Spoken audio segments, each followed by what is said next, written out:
Welcome back to the Winter Growers Podcast. Today, my guest is Andrew Adams of Hope Farm Organics in Newlands, British Columbia, Canada. Hope Farm is located at the 54th parallel, the farthest north farm that I have interviewed so far, with only 7 hours and 23 minutes of day length on December 21st, the shortest day of the year. His farm is also located in the coldest, wettest biogeoclimatic zone in the Prince George Forest District, with winter lows as cold as 40 degrees below zero, the temperature where Fahrenheit and centigrade meet. Outdoor planting doesn't happen until late May using lots of row cover. Frost can still occur in July, and the end of the outdoor growing season is in September. Andrew likes to joke that his summer growing conditions are similar to winters in North Carolina. But despite these challenges, Andrew and his family have 2 acres in cultivation using greenhouses and caterpillar tunnels, and they sell year-round to a local grocery store, a few restaurants, a local CSA box, and a wholesale distributor in Vancouver. Andrew has even successfully grown and selected for cold-hardy cantaloupe melons, a love from his childhood growing up in Kansas. A passionate forest ecologist and conservationist, Andrew is committed to sustainable living, local food production, while increasing his efficiencies and profitability in an extremely challenging year-round growing climate. I truly enjoyed our conversation, and it's always humbling to be reminded just how much easier winter farming is here in Maine.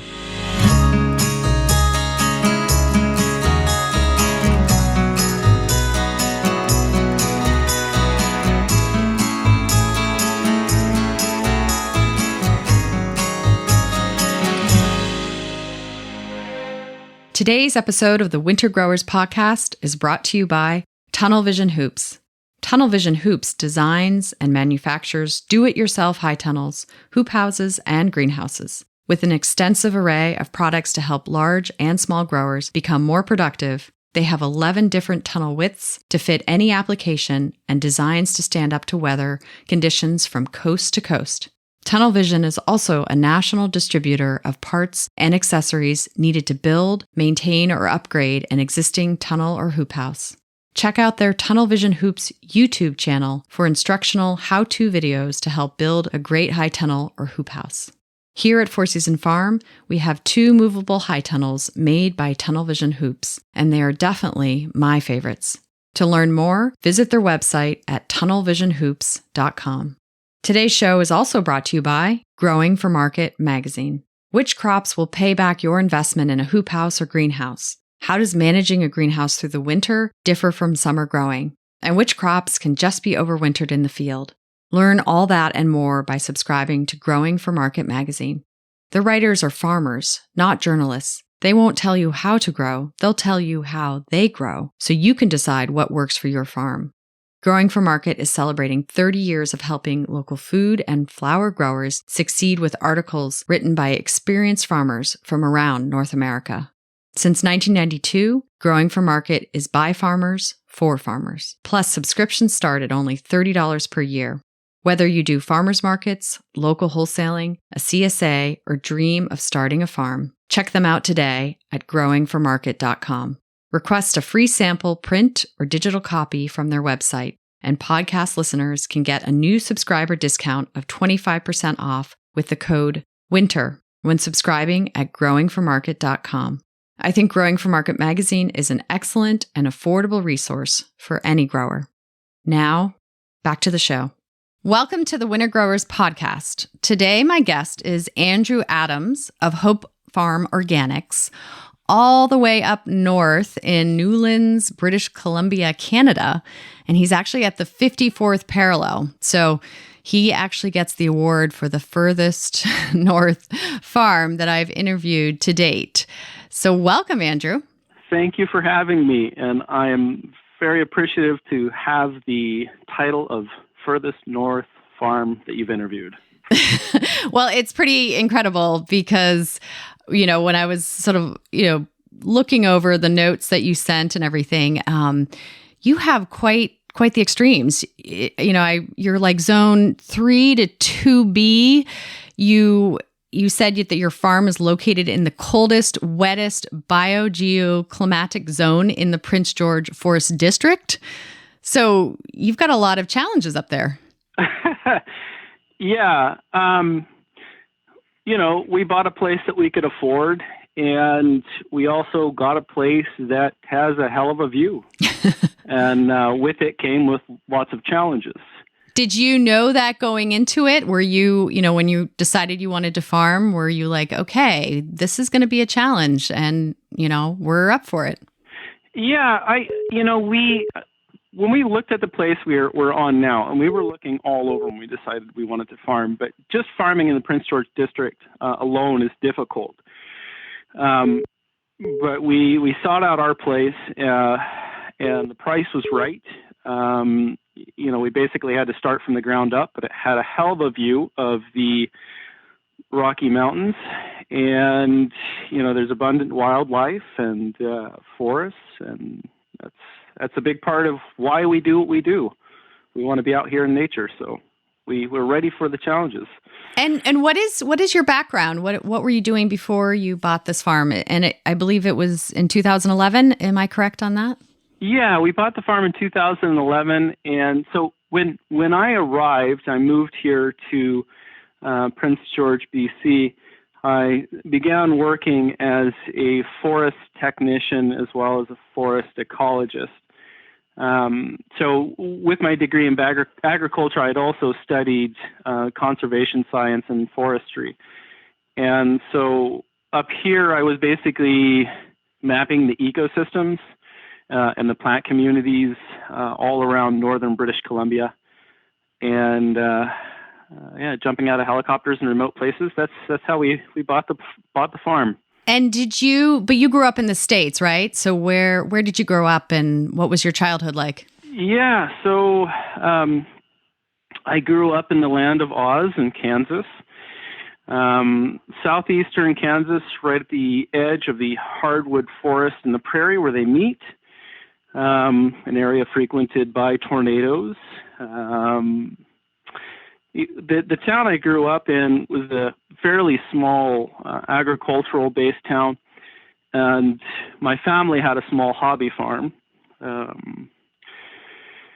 Basically, I grew up as a kid running around in the forest, jumping in rivers and streams, fishing, and got a degree in agriculture from Kansas State University. Really loved hunting and fishing and the whole outdoor life, so part of that degree was also in conservation.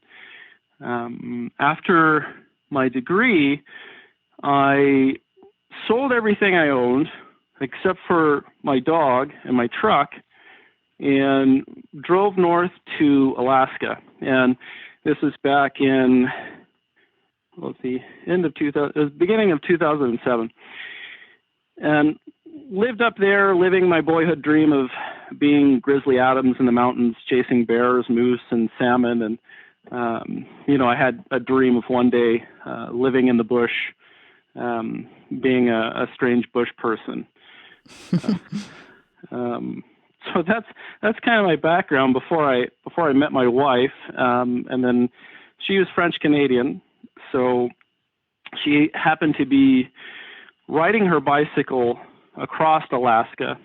She was just staying in Yellowknife in the Northwest Territories for a teaching position there, and rode her bike across Alaska for a vacation, bumped into myself, which was salmon fishing on a stream beside the ocean. And, we fell in love. Just randomly, just randomly bumped in. Yeah. In the middle of Alaska. It's kind of funny because at that point, when I was out there fishing, I tried the whole dating scene since I'd moved up to Alaska. I was in my early 20s, and I just didn't like it. And I was like, you know what? I'm just going to focus on me. I'm going to focus on fishing and hunting. And then I do that, and this good-looking woman with a French accent comes walking through the forest while I'm fly fishing near grizzly bears with a .44 Magnum on my hip for protection. And she says, "Oh, it looks like you found the best camping spot." I figured that's love at first sight, if anything. So we got married, and she wanted to finish her degree, So we picked a university that was in the north and in the west, that she could finish her degree in British Columbia and Prince George, and moved here after being here for a short time. My roots needed to be planted, so to speak, and there was this itch within me to get back into agriculture, and most of that itch came from kind of wanting to do the homestead thing, but also, the lack of food security in the north is incredible. I mean, the import of food here is over 70%. So I also saw not a business opportunity, but an opportunity to try to make a difference, to mitigate challenges that I knew were coming in the future with all the predicted models of climate change that we've seen. And a lot of those things happened this year. So you bought the land in 2011, and that was sort of the beginning of the farm, correct? And what was there when you started? Did you have how did you get started? What were the first steps? We had an old cabin that was built in the 60s. A family tried to make a go farming here, and it didn't quite work out for them. So they moved away, and then the cabin became a hunting cabin. Some guide outfitters would utilize it to take rich Americans and Germans to shoot large moose in our backyard. And anyways, it was just a cabin. It was pretty much all that was here. And we had to start from everything. We built barns, we built sheds, chicken coops, wood sheds, small greenhouse structures. First ones were out of PVC pipe and poly. Building up soil, plowing, cutting out brush. You name it. It had been a farm, but it hadn't been in utilization as a farm for many years. Some neighbors would cut a little bit of the hay, because there are some open fields, but it was just kind of an old forgotten part of the world for the most part. So fast forward to today, and what have you created? Give me sort of a description of the layout of the farm. Well, it's undergone many changes, and it's continuing to change, but so now, we have a big barn, we have a pack station, we have a walk-in cooler building. We've got a 40 by 100 modern greenhouse, which is a more recent addition. We've got a few caterpillar tunnels, a big root cellar that's made out of an old reefer trailer that's framed up like a mine shaft and partially buried. We've dug multiple farm ponds. And, we have lots of irrigation equipment for those places. We've got a small tractor. At one point, at our largest, we were farming close to 8 acres. We have certainly toned down that. Most of that acreage was actually in lease in a neighboring land that's about 5 minutes down the road and in a completely different climate with way better soil texture. But we no longer have that lease as that neighbor has passed away. So we focus on our plot of land, which has very specific fields that are capable of production based on organic content and if they're going to pool up with water and spring freshet or not. We've done lots of ditching for drainage because we do have, lots of clay-based soils, and we are in a former glacial lake, and it could become a lake again at one time. We don't know. So lots of drainage, and it's we've kind of done everything.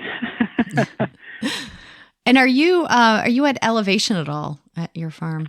We're not at a very high elevation. It's about the same as the local city, Prince George, which doesn't tell you much. I believe it's 700 meters. Okay, so multiply that by 3.28. You have the number of feet. Just under 2,000 feet, I think. Yeah, it's not a super high elevation, but we are at the opening of the Rocky Mountain Trench, and our cold air that dominates this area comes right from the mountains right there. So it's we are in a snow belt, and we quite often get freezing temperatures, even frost in July. Yeah, no, I was curious about like what do your weather patterns look like? What are those lows? What are the highs? Just to help listeners really understand what you're contending with. So on a normal summer, and I'm not sure if normal is going to be normal ever again.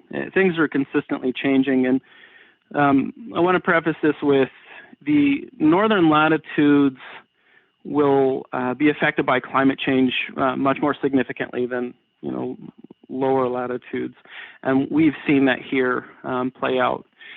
But anyways, I digress. A normal summer here would be moderate precipitation, not too terribly much. We would get rainstorm about every week. The highs of the season would be maybe at 25 at the highest. Occasionally it'll hit 30, and this is Celsius, so 30 is like low 90s. And the nighttime temperatures, however, even in summertime, often would dip down to about 5 degrees. So this would be in your 40s, I believe, Fahrenheit. A good friend of mine who also became a Canadian from the same hometown by coincidence told me that don't try and convert the temperatures in your head, just know how they feel. That's a good advice. So, but we have seen extremes, especially this past year. British Columbia had some of the most extreme heat that it's ever had. There was literally a town that just burst into flames. Like the whole town was just so tinderbox dry. A spark happened somewhere, and the town got erased off the map. We hit 40, I believe it was 44 degrees Celsius here this summer, which was unheard of. To me, it reminded me of a hot August day in Kansas, but I can tell you that doesn't exist up here. That's not natural. So it was very hard on the ecosystem. It was very hard on the animals and people, because people don't have air conditioning. That's not something that's really needed here. However, our premier now says air conditioning is now considered an essential part of living in BC with the changing climate. So, wow. The winter time, we can see temperatures down to negative 40, and negative 40 Celsius is the same as negative 40 Fahrenheit.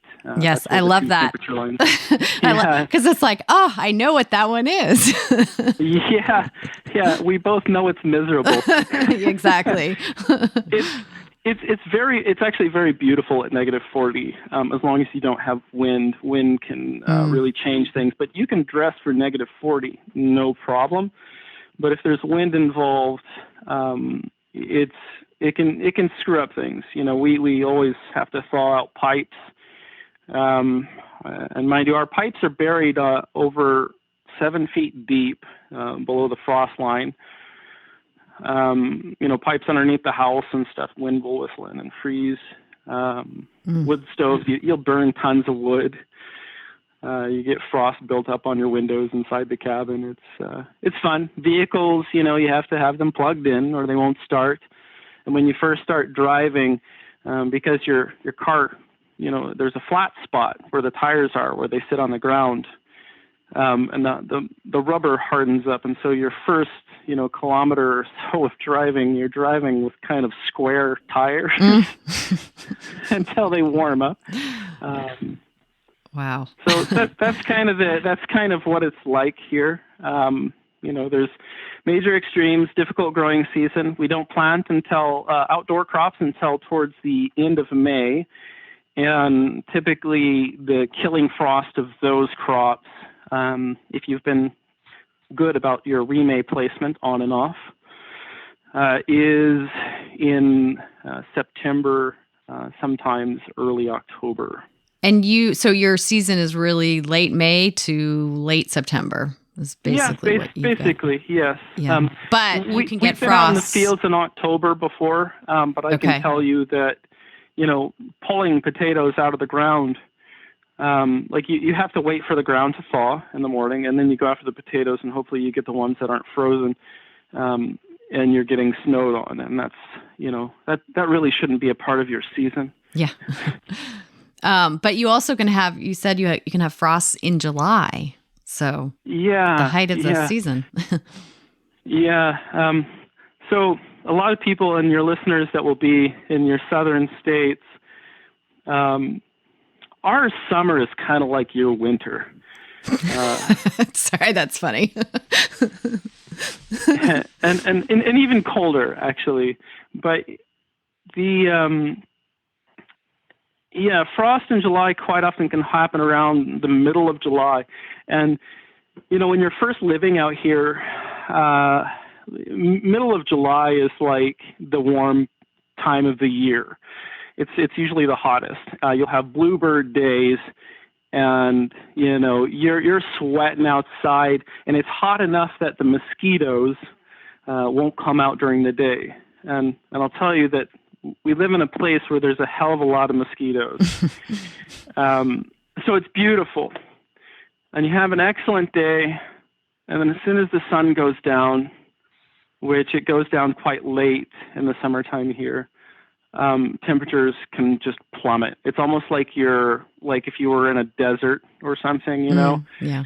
It's like as soon as that sun goes behind the mountains there, the temperature drops. And there's only so many times that you'll lose a crop from frost before, your body will have a gut instinct, and it'll be a beautiful day and you'll get that feeling. And your mind says, maybe you should go cover with remay. And you have to really ignore the other part of your body that says, but just sit on the couch for a little bit longer. Oh, I deal with that pretty regularly in the, shoulder seasons in the winter, but then to have to deal with that in the summer too. Yikes. Yeah, it's a real challenge. It's real challenging. And we do things a lot different now these days, and most of our growing that we're focusing on is actually in our greenhouse with lights, etc. We still do some field crops and stuff, but we are not going to be doing as many, and we're planting more native vegetation and more native fruiting shrubs in our outdoor landscape, and just kind of focusing on the efficiencies of the greenhouse, because it's really easy, due to the length of our season and the financial needs a person needs to survive on. A person, say in, let's just use Kansas, for example, could have an acre and do quite well for themselves with modern efficiencies to make their income. But here, we would have to grow the equivalent of, several acres and have that all come in at once. Like, you're compressing the production season, essentially, which expands your acreage that you have to have in cultivation. So it's everything comes on at once and everything goes in at once, because if you miss the dates, you missed the season for those crops. Yeah. Yeah, and we were discussing before we hit record about your 10 hours or less of day length is from October 24th to February 18th, correct? Yeah, that's right. And you get down, what's your shortest? Yeah, what's the shortest day length that you have in the middle of that, or on the 21st? Let's see. I mean, you're under 8, I guess. Yeah, it is. I can't remember how many hours exactly it is, but it's certainly under 8. It's not very much. The sun will come up around 9-ish or so in the morning, and then it will be down, by 3-ish. Yeah.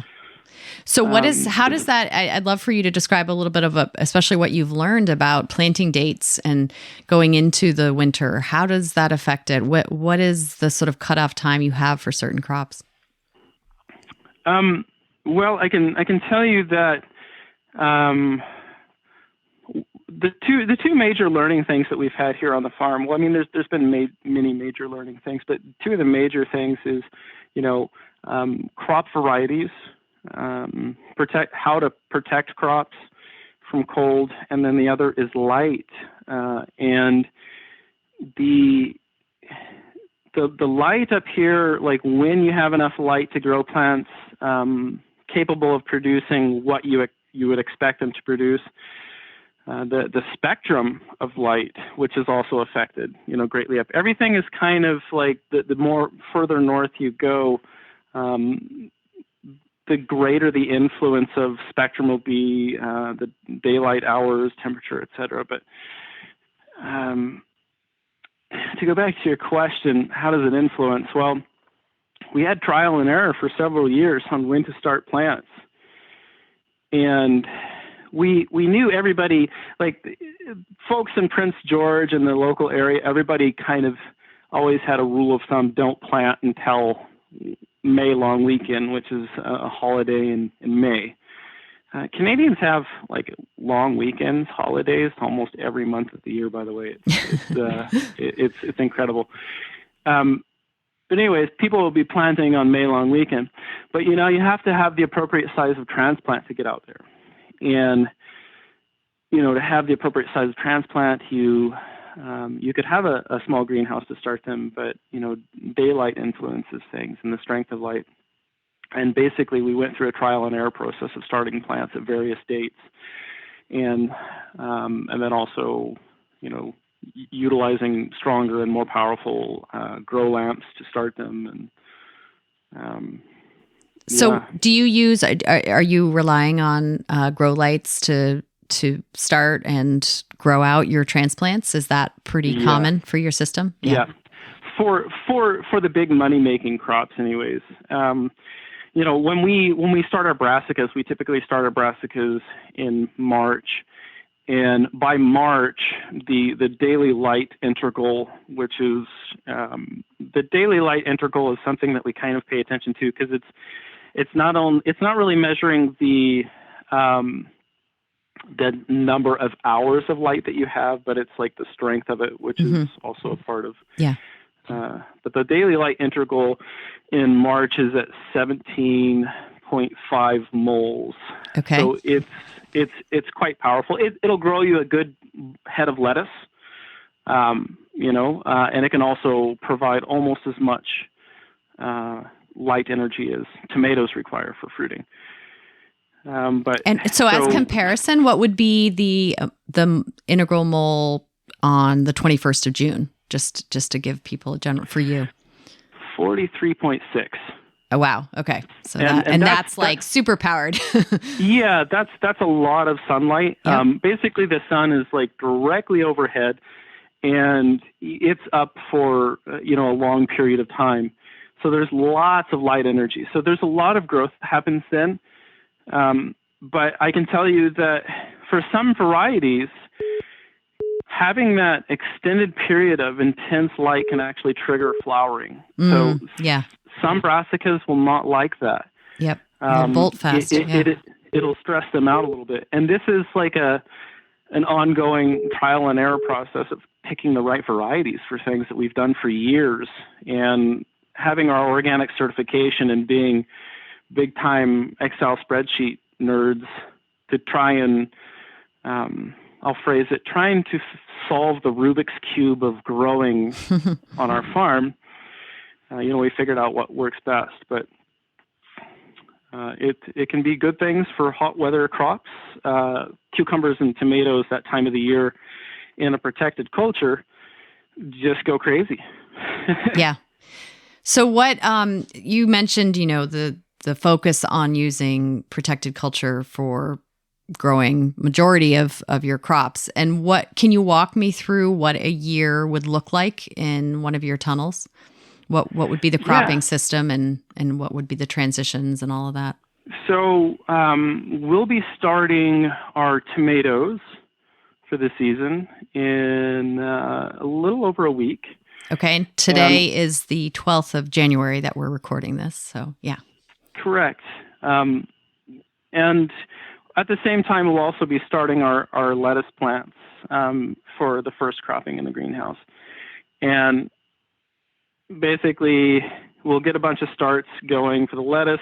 The lettuce will get transplanted at about 2 to 3 weeks, and they'll be harvested in March. Now, in between this time of starting the tomato plants in March, I'm basically coddling tomato plants and grafting them and potting them up and, tickling them and telling them, poems and, they make most of our money on the farm, so we have to be really generous to them. Do you play music for them too? I did have a Bluetooth speaker in the greenhouse, and I think they may have liked it, but that Bluetooth speaker has since died. And the fans also get quite loud in there, so mostly it's to listen to my singing while I have my earbuds in. But so we start those.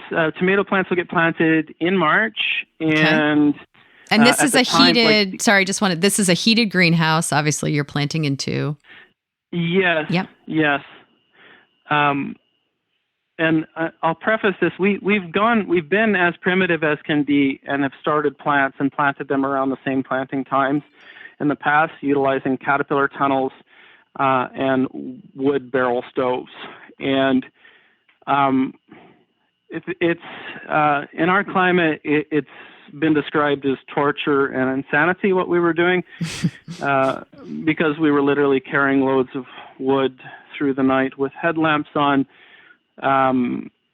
snowshoes to our tunnels. We don't do that anymore. We use propane and our modern greenhouse. It has a computer control system to manage everything. Because I have 2 toddlers now, and I'm not 25 anymore. And no one should have to be awake every 2 hours to feed a wood stove. Right, but didn't you just trade the wood stove for kids keeping you awake every 2 hours? Yes. Yeah, well, that's exactly, right when our first son was born, I said, well, geez, I guess all that was training for him. Yep. Okay, so you have reliable heat now, which is good, and you plant your tomatoes in March. And when are they fruiting by?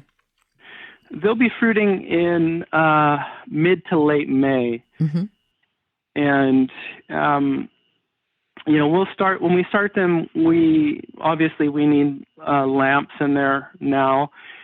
And we'll use a combination of ceramic metal halide lamps as well as high pressure sodium lamps. We used to start everything in our house, in our cabin many years ago, and we would just use these Sun Blaster full spectrum fluorescent tubes.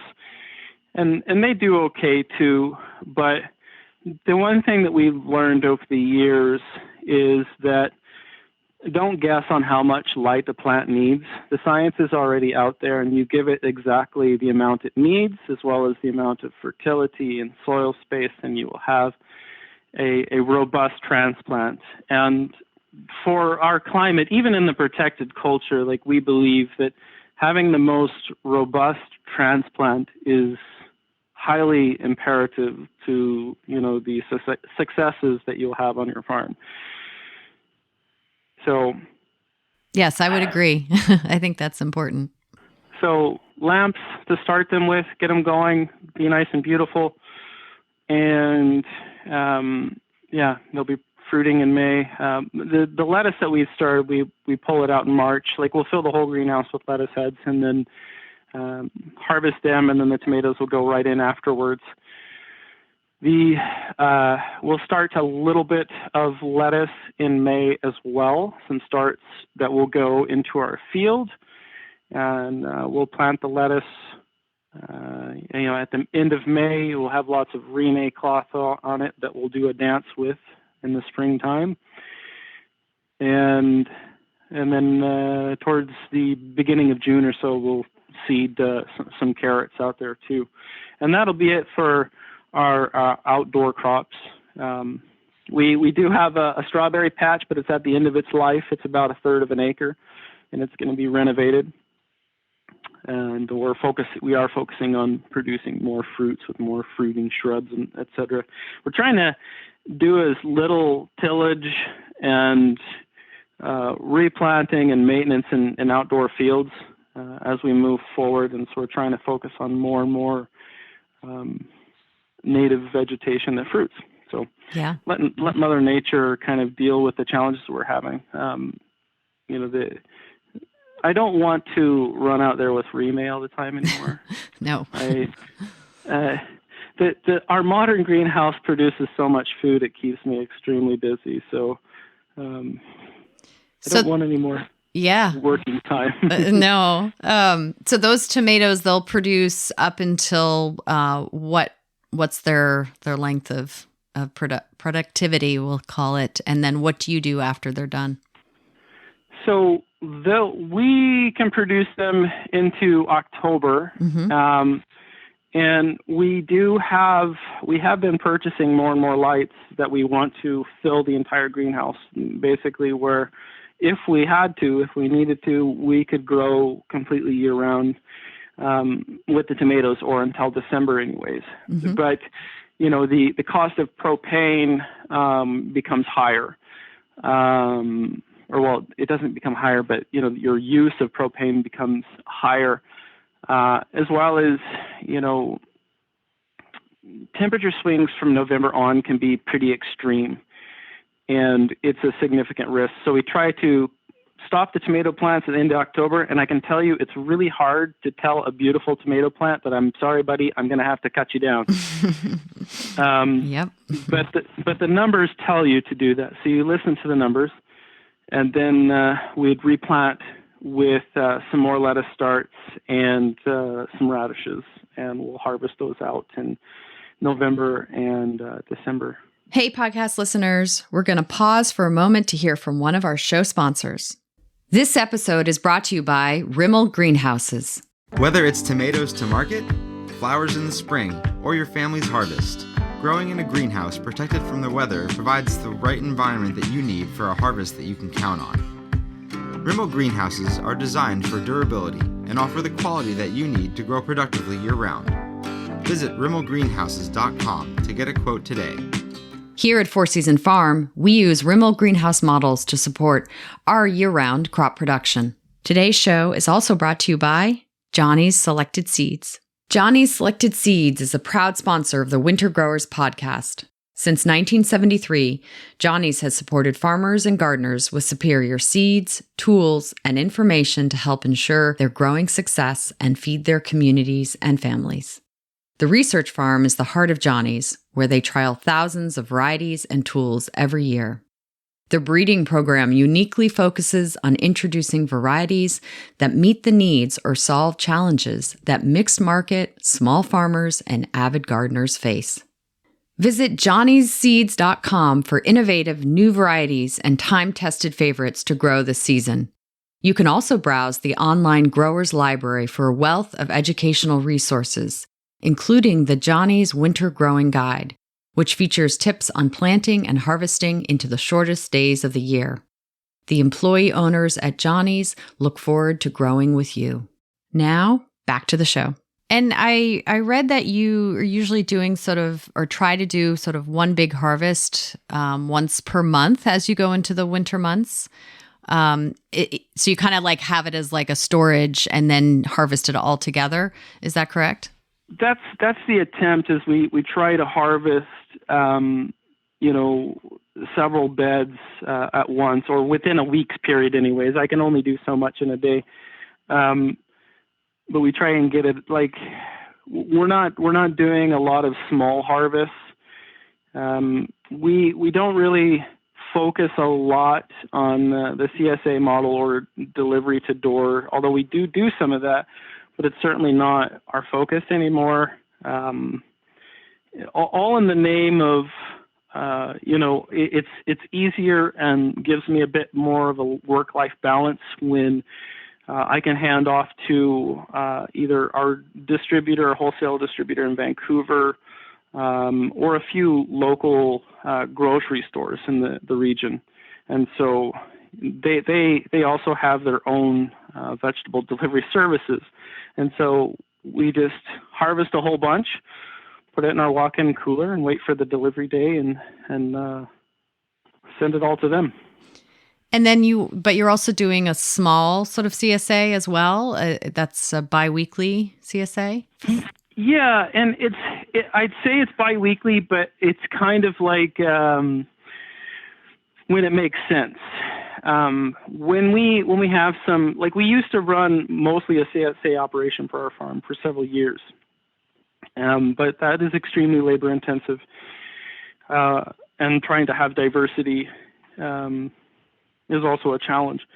But basically, when we have a few cases here or there, and it makes sense, and we have, say, a full town day that we need to have, because we're an hour away from the major town center, and we try not to go to town very often, especially with COVID. You want to, make your decisions to go play in public a little bit more, a little bit more stringent about them. But so if we have a big town day and we have a few cases of this or that, we will put up on our website and our social media and tell people, hey, we've got some food. You want it? We'll deliver it to your house. And so we'll bring it in, deliver it to people's houses, and then go about our day doing our town trip. So it's kind of an efficiency thing. The way we look at it is our vehicle needs to be full when we drive it to town, and it needs to be full when it comes back home. Yeah. Yeah, that makes sense. And I imagine that the, demand outstrips the supply, enormously, correct? It's kind of, well, there is a large demand, obviously. I mean, there's not a lot of production, but the grocery stores, large and small, are the in our particular region, in our experience, are the best way for customers to get local food. So the CSA thing is it's mostly like some of our hardcore customers that we've had since our beginning, and they continue to enjoy that relationship and have these vegetables from us. But it's not a huge amount of people. It's people still prefer the grocery stores. Yeah. There's a certain comfort, I guess, and as long as the delivery trucks are arriving, the grocery store feels safer, right? Yeah, and we had some issues with delivery trucks arriving this past year with some major road disruptions we had in BC with some flooding that happened this fall, and people got a little paranoid. Yeah. That's something I've been preaching for years. But I think at our largest, when we were doing a CSA, we had 80 customers, and that was pretty busy. But now, when I go to town, I'm literally only doing maybe 10 to 15 boxes vegetables. So it's not a huge amount at all. It's just kind of maintaining the relationship with the public and people that have supported us over the years, and kind of keeping that whole the vehicle's full in town on the way to town and full on its way back. Yeah, yeah. And do you have any employees during either winter or summer? In the past several years, we've had lots of employees.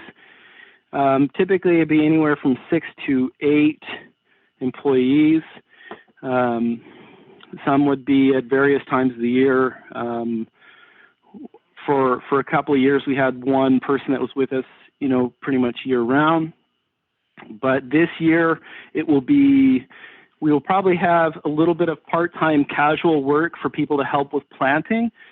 But this season, we're not really having a lot of employees other than part-time casual. It's the greenhouse has allowed me to, now I'll preface this with, management of people is also a thing that takes time on the farm. And given our distance from the city center, there's not a lot of folks that are willing to drive all the way out here and work. Yeah. And there's also not a huge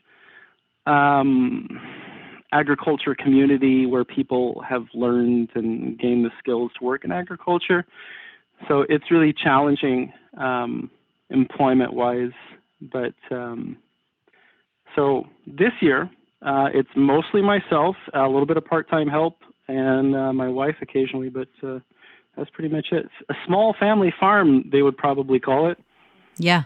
Well, I mean, it seems important. You have to, make your efficiency lean and efficient in order to deal with the remote location, because you can't necessarily rely on that labor force. So we look in the future, kind of like yourself, as having a place for people to stay and live during the summertime.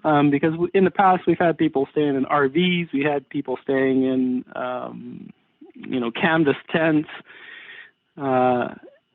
and that's okay. They didn't seem to mind it, but I can tell you that it'd be a lot easier to get people to come and stay in a more of a housing type of deal out here. The extremes are quite challenging here, and again, if, like I mentioned earlier, the mosquitoes are pretty horrendous during the summertime. So, yeah, go figure. People want to be comfortable if they're going to work in difficult conditions covered in mosquitoes. So. Oh yeah, and it's one thing to live in a tent in the summer, but you can't do that in the winter where you are. So, yeah, not so much, and it's when we get to that point when we do have housing available for folks here, we're likely to probably utilize some migrant labor on the farm, similar to like crop thorn, people that are work in the industry and come and kind of follow the harvest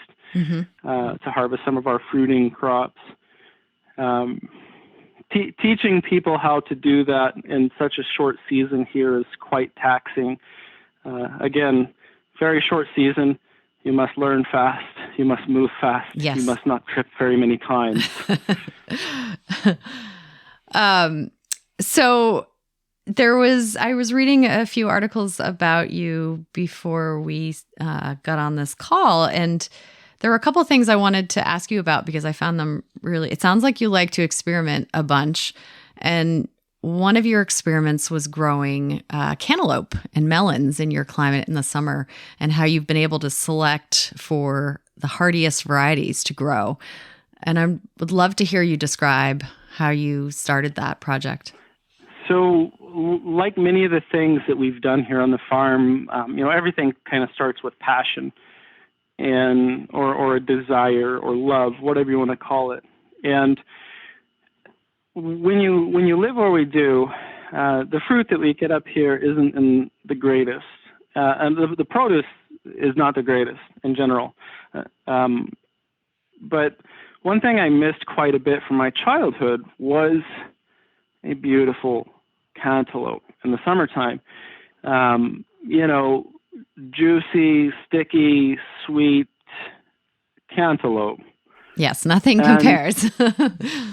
Yeah, and this experiment was a bit of a fluke. Now we've continually done, I'll mind you, we've continually done potato breeding, tomato breeding as well since we've been here to try and create varieties that are hardy for our climate, which is just a ongoing process of observation and reseeding.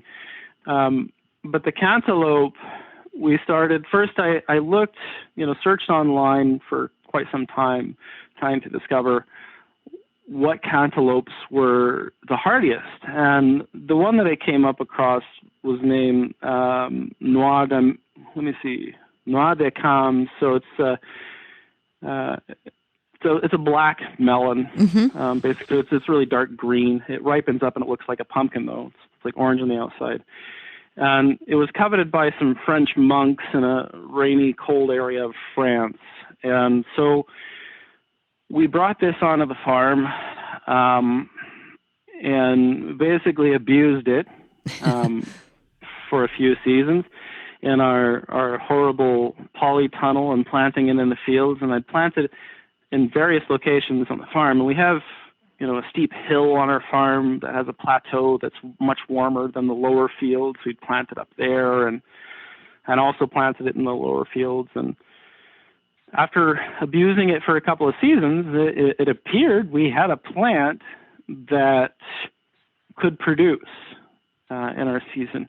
Now, doing it economically or getting people to pay an appropriate price for it to make it worthwhile is a different story. Many customers have said they're willing to pay a high price for it because it's extremely sweet, extremely fragrant. You can, when you walk to the field, it's ripe before you can see it's ripe. You can smell it. And so can the bears, by the way,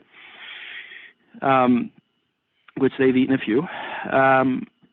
But it became a novelty. People started hearing of us doing this weird damn thing growing cantaloupes out here in Newlands, and it spread like wildfire through the news. And then pretty soon everyone was asking me for seed, and now several people producing seed in BC are selling some of it, and we still maintain it today. Though I prefer to give it a protected culture because its yields are quite higher. But in the field, it still produces, and as long as you're willing to cover it with remay when it gets really bad, it usually does okay. And I have witnessed it get touched by frost and be fine. That's amazing. I love that. I love how you take a crop that you wouldn't normally expect would do well, and you were able to find a way. And the price aspect is really interesting too, because there's so many things we can experiment with and play around with, but is it economical? Does it make sense in the end? Because most people wouldn't, pay the price it's worth, right? Yes. I mean, you could grow the most rarest variety of chickens that only grows to 1 pound and ask people to pay, $20 a pound for it, but I bet you they'll buy the chicken from Costco instead. Right. Most of them will anyways. Yeah. No, when I farmed in Colorado, which obviously had its challenges, but not like you for growing melons, but I remember growing, Charente melons and, obviously selling them at the farm stand, and they were pricey, of course, because they were rare. And I remember this one couple coming up, and the woman was purchasing them, and her husband was standing there, and he saw the price, and he was like, "What? How can this be?" And the wife turned to him and goes, "Well, dear, it's cheaper than a trip to Provence." So yeah, it's all relative. Yeah. The discussion on pricing food is something that I think our culture needs to have a lot more discussion on. Yeah. We pay so little for food, and it really affects farmers across the globe, really. Yeah. We've had a lot of customers that have really appreciated our products. And the big thing, we have an advantage up here is because a lot of the produce in the stores is just so horrible that, when people once they taste our product, that if you can get them to buy it once, you'll see them again. And they'll be willing to pay for it again. But, the products are, for the most part, something special. Yeah. Some folks can afford to eat all organic and locally as much as possible. But the reality is most people can't. Exactly. Yeah. And unfortunately, the willingness is not, and it cannot be the determining factor of whether or not someone eats well or they don't, because it isn't just about willingness. It's about what they can afford. I believe that, upper class, lower class, middle class, if you're living on a box on the street, I still want you to be able to have a good, nutritious, locally grown product. Exactly. I work with the government a little bit with some of my agriculture land commission work, but I'm not a politician but certainly things need to change drastically, and it's not just a Canadian thing. It's a North American thing. It's a Western thing. Yeah, yeah. No, it's a challenge, and if the burden always ends up being on the farmer, that's what becomes even more challenging. Is if the farmer has to solve that problem, it isn't necessarily just the farmer's problem. So, yeah. That's for another episode. Yes. Yes.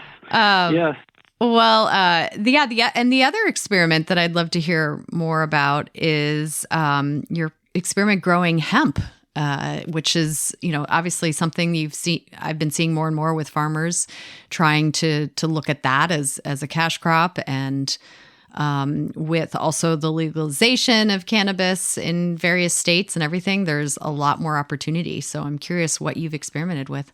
Well, I'll leave my experimentation in my 20s out of this, but the hemp crop. So hemp is a little bit different than up here than it is in the States. So in the States, it's not as regulated, and the seed market is not regulated. So there's a lot of testing to ensure that hemp has below, a certain amount of THC. Up here, once you get a hemp license, you can only use certain varieties. There's a list of approved cultivars that they know will not produce high levels of THC. Now, this would be primarily for your grain and fiber market, or your oil, the oils that come from the CBD market too, right? Yeah, and CBD can come from it, but as a farmer, you would just be selling your grain to somebody, and they can deal with it. Now, if you were to grow, say, the dried flower or the bud for just CBD production, then you would fall under Canada's cannabis regulation, which in Canada, they differentiate between cannabis and hemp, and the differentiation is basically a THC percentage. But right. If you're growing something for flower, though, then they still kind of put it into that cannabis category. So you'd have to be an approved producer.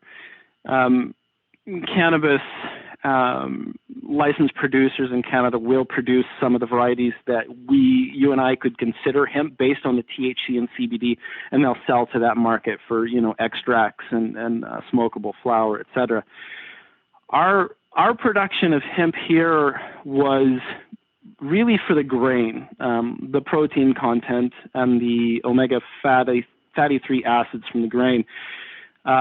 It was also just a love for the plant. I can be honest with you, studying it for a few years off and on, I think people converted me to a believer in the powers of hemp, if you were. And because the plant has cultivars that grow all over the planet now at this point.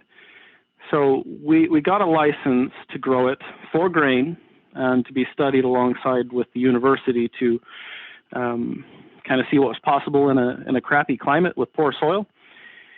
And I chose appropriate varieties that I thought could work here. And what we discovered on these northern varieties that folks in the cannabis industry would consider them auto-flowering. The daylight interval doesn't trigger their flowering time. It's more based on how many days they've been on the ground than it is the light.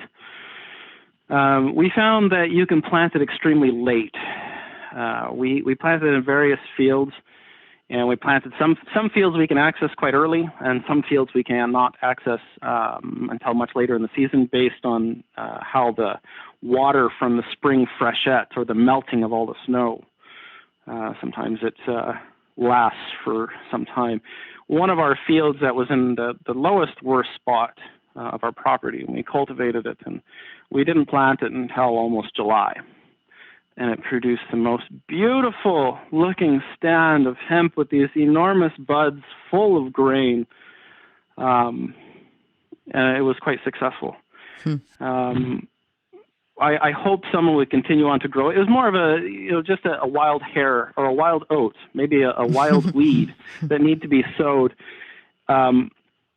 And so we did that. And I believe that there could be kind of small farms that would develop kind of a cottage industry where, if you grew an acre of hemp with some of your decent production yields, along with having a small oil mill or something on your property, you could sell vegetable oil locally that's healthy for people. And it could be a part of your crop rotation. And that was the idea behind it. However, when we built our big greenhouse, and we needed financing from the bank said, when I showed them my data on the hemp, I said, look how great this hemp is going. And they said, oh, sorry, we also do business with other countries where hemp is illegal. And so we'll need you to cancel your hemp license if you were to get this financing for your greenhouse. Oh, no. Oh. So we canceled that. It was more interesting for research purposes for me anyways. But it was really strange, and it made me want to, fight the man, so to speak, and be like, but don't you realize how beneficial hemp is? Yeah, no, exactly. But That seemed very narrow-sighted. Yeah.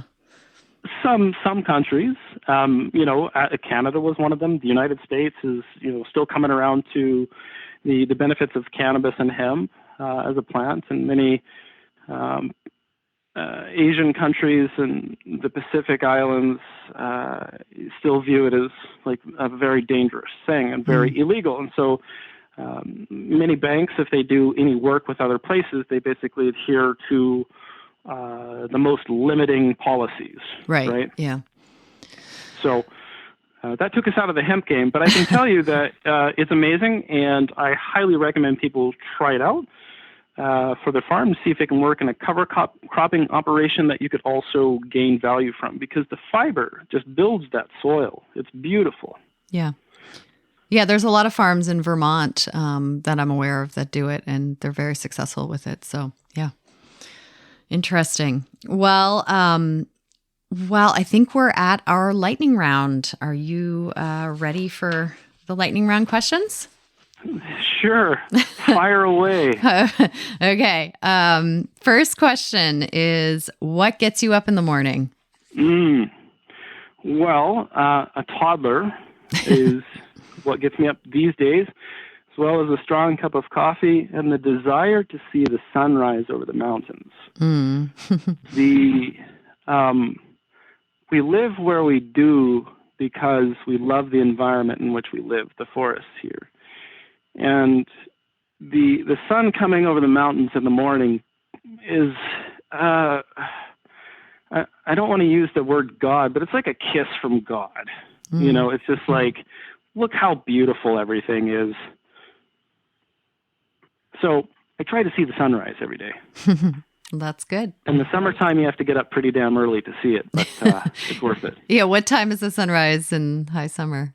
Oh, you got to be up around 4:30. It'll be coming up somewhere between 4:30 and 5. Yeah, wow.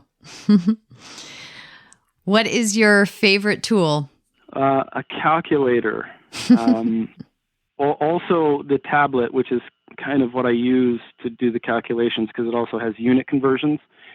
I've always got something that I have to calculate just to see if it would work out economically on the farm, or just check data, check how things are going. I enter all of my spreadsheets and data on the tablet, which is connected to our Wi-Fi. It's handy. Because I was just going to say, you say tablet, not smartphone, because didn't you say at one point you don't have cell service where you are? Yeah, there's no cell service out here. If you stand on top of our hill and point your body towards the southwest, you can get a bar or two and maybe send out a text message. But for the most part, we don't have cell reception, and I appreciate that. Okay. Favorite way to relax or self-care activity? Well, scientifically, it's proven if you go look at green things, you tend to relax. And so I really enjoy walking in the forest, walking across the moss, looking at various plants. I'm by my former trade, I'm a botanist and species at risk assessor. So I just like to go look at nature, whether it's fishing, hiking, or hunting, or visiting friends on Haida Gwaii, which is out in the ocean, and eating a bunch of sea fish. That's what I like to do to relax. That sounds great. What do you do though in the winter when there is very little green? We live in coniferous forests, so they're always green, most of it. But we'll go hiking or snowshoeing. And I really enjoy ice fishing too. And ice fishing is kind of like meditation. I mean, you're sitting in one spot for the most part, staring at a hole, waiting for a fish. But the whole time you're doing this, your brain gets to just, think about things and reflect on the years past. And it's quite peaceful. Yeah, no, it sounds very, very meditative. It's not the fish I'm after when I go fishing, but if I catch a fish, it's quite nice. What is your favorite smell and least favorite smell on the farm? My favorite smell, and when I looked at this question, I was so happy because when I first lived in Alaska, my first spring there, I smelled this amazing resinous smell in the springtime, and it wasn't the neighbors smoking cannabis beside me. It was the black cottonwood trees' buds opening up in the springtime. They have all of this resin on them, and it's just extremely fragrant. Whenever the trees open here, and they open down the valley in succession to our farm, we're the last place where they open. I quite often take a tractor trip to the neighbor's house in the springtime, and as I get closer and closer, the smell of these black cottonwoods becomes stronger and stronger, and it's an extremely uplifting and euphoric smell. I highly recommend it if you're ever in the north with black cottonwood trees to smell them in the springtime. Yeah, that sounds magical. I like it. I think part of it is like, my first winter I'd spent in Alaska being from Kansas. That was the first thing I smelled in spring, and it kind of burned a hole in my brain where, it was a very enjoyable and exciting experience. The least favorite smell would be when a neighbor down the valley burns their garbage and I can smell plastic. It doesn't happen as often, but when I do smell it, it's just like, well, thanks for screwing my day. I hate that smell. Yeah. Probably easier for them than I imagine your local town dump must be a long ways away. Yeah, this is something that people don't consider. I mean, when you live away from city centers, like, you have to kind of deal with everything yourself. You got to deal with your garbage. You got to deal with your recycling. You got to deal with your water. You got to deal with your fuel to heat your house. So I don't blame them, and they're older. They can't do as much as they can. So if they have a barrel, burn their trash, and that's what's easiest for them, then so be it. The system hasn't been created to make it easy for them to recycle. Yeah, yeah. What do you love besides farming? Again, this kind of goes to the whole nature thing. I've, ever since a small kid, the natural world, it just blows my mind on a daily basis. And, whether it's soil organisms or insects or, looking at rocks that have fossils in them, fish, the relationship of fungi in the forest. All those things are just extremely fascinating to me. Yeah, no, that's great. Who is an inspiring farmer or land steward you'd want to have as a dinner guest, either living or deceased? Can I answer with a few of them? Sure, yeah. Because I'm sure it would have great arguments if I had all of them at once.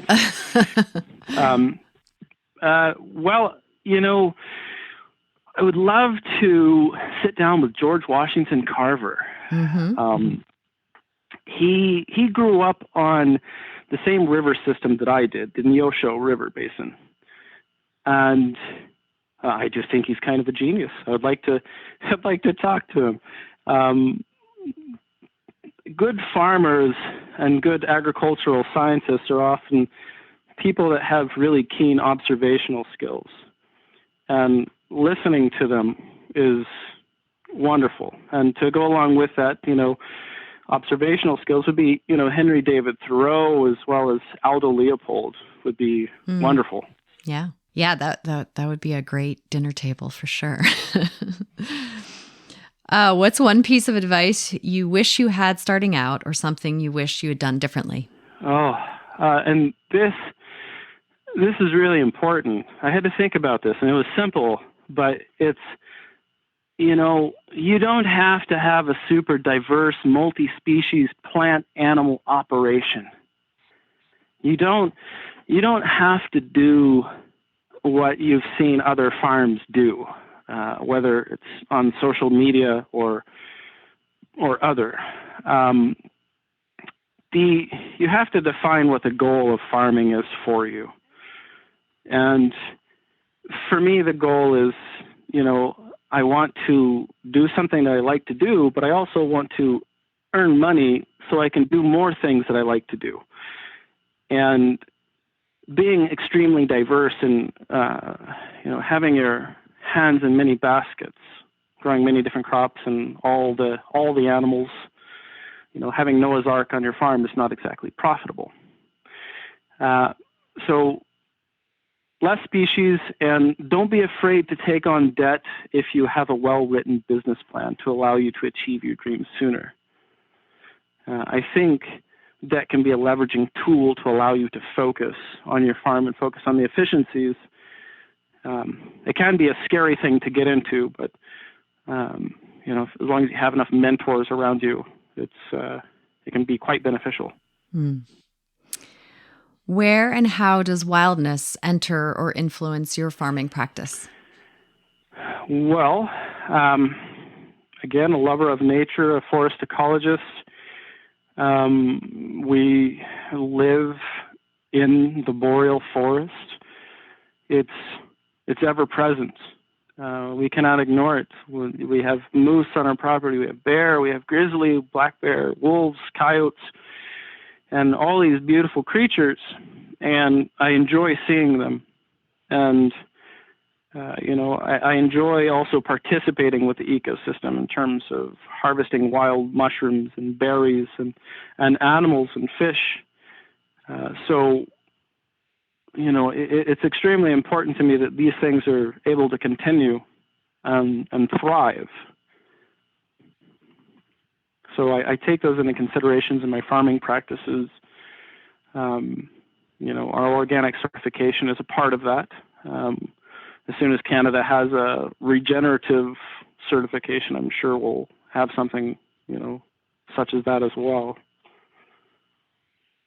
We believe that, the wilderness has kind of developed over millions of years, and it's solved a lot of the problems for, the ecosystems. And the forest is a great teacher, and it'd be best if we keep listening to it and keep it going.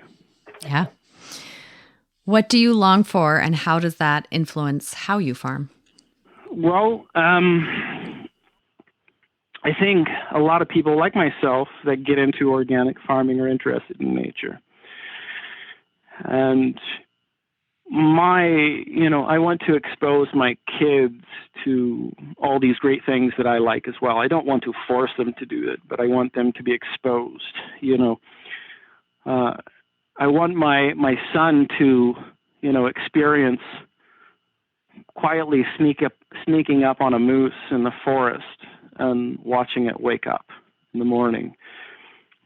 So spending a lot more time with my kids, fishing and hunting and hiking and just seeing the magical things that exist here really drives me, which drives my desire for more efficiencies on the farm and, earning more income per square foot, without sacrificing, some of my ideals.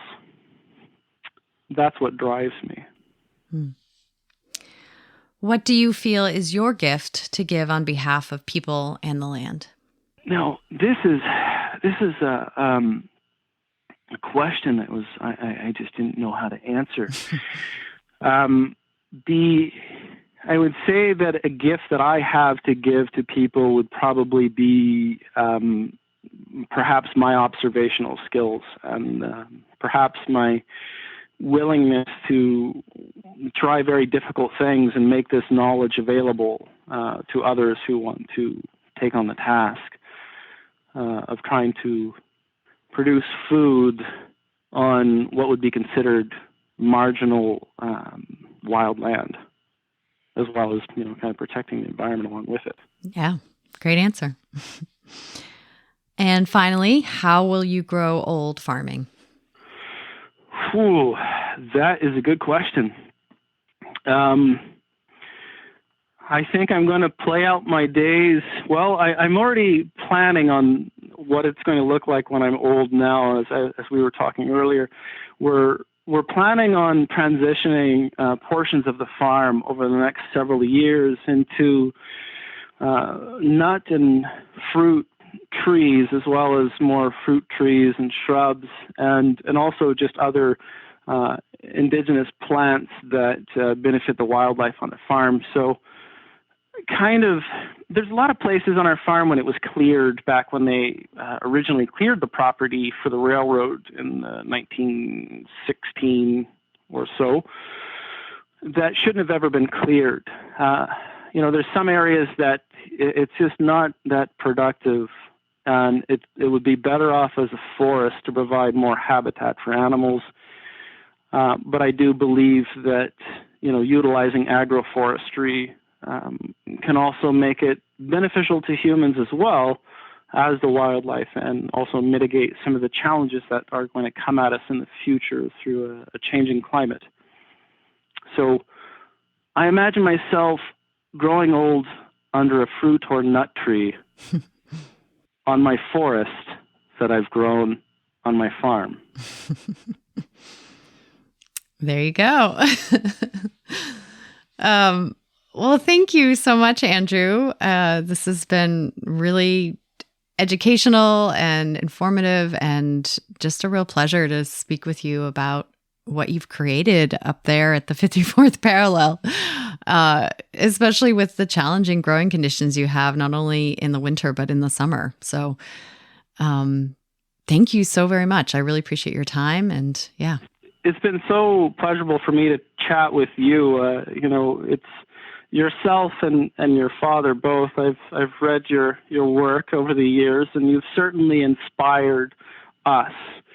And I can tell you that when we first began growing here, someone handed me a copy of the Organic Grower's Handbook. And it was all downhill from there, right? Well, he makes farming look pretty damn sexy. So I already knew I wanted to get into it, but it certainly cemented the idea that, this should be what I do. Well, good. Well, I'm glad that you're following your passions and using those keen, powers of observation to your benefit and the benefit of the wild. So thank you for all you do. Really appreciate your time. You're welcome. And just so you know, I'm working on a book to tell people about the strange things we do here. Oh, good. Just to plug that at the end, if you don't mind. Oh, no, not at all. Yeah. Great. I'm hoping we should be getting close to publishing in about a year. So, well, wonderful. If you want to learn what weird things we're doing and the weird life I've lived, it's probably something to look up. Well, great. Well, I will keep me posted on that, and I look forward to seeing that when it comes out. All right. Well, thank you, Clara. Thanks again. Today's show was produced by me, Clara Coleman, with support from No Till Growers. Special thank you to Willie Breeding for the theme music. Thank you to the patrons at patreon.com/no-till growers for helping to make this show possible.